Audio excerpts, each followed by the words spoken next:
அல்லாஹ் சொல்வான் இதுகம் ஃபதுகுல் ஜன்னah, அடியானே நீ சொர்க்கம் போன்றுவான். சொர்க்கம் போய் பார்ப்பான், அவன் சிந்தனை எப்படி அல்லாஹ் ஆக்குறான் பாருங்க. எல்லா அறையும் நிரம்பி இருக்கும், எல்லாரும் எல்லா இடத்துலயும் உட்கார்ந்து இருக்காங்க, எல்லாரும் எல்லா இடத்துலயும் இருக்கிறாங்க. அப்படியே அல்லாஹ் போய் சொல்ல மாட்டான். உள்ள போடான்னு சொன்னான், உள்ள வந்தாச்சு, ஃபுல்லா இருக்கிறாங்க. நமக்கு உட்கார்றதுக்கு ஒரு சின்ன ஒரு இடம் இல்லையே.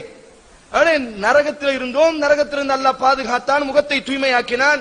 அல்லாஹ் நஹருல் ஹயாத்தில் எம்மை மூழ்கடித்து சொர்க்கவாசியாக ஆக்கினான். உள்ள வந்து பார்த்தால் ஒரு அறைகள் கூட இல்லையே நாம் தங்குவதற்கு. உடனே அந்த அடியான் இமாம் புகாரி பதிவு செய்கிறார்கள், உடனே அந்த அடியான் அவன் மீண்டும் அல்லாஹ்விடத்தில் வருவான்.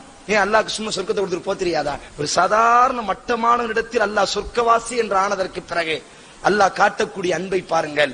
அன்னி அனல் கஃபூருர் ரஹீம். அல்லாஹ் சொல்கிறான், நப்பி இபாதி, நபியே எனது அடியார்களுக்கு என்னை பற்றி அறிவித்துக் கொடுங்கள். அன்னி அனல் கஃபூருர் ரஹீம், நான் தான் இரக்கமுடையவன்.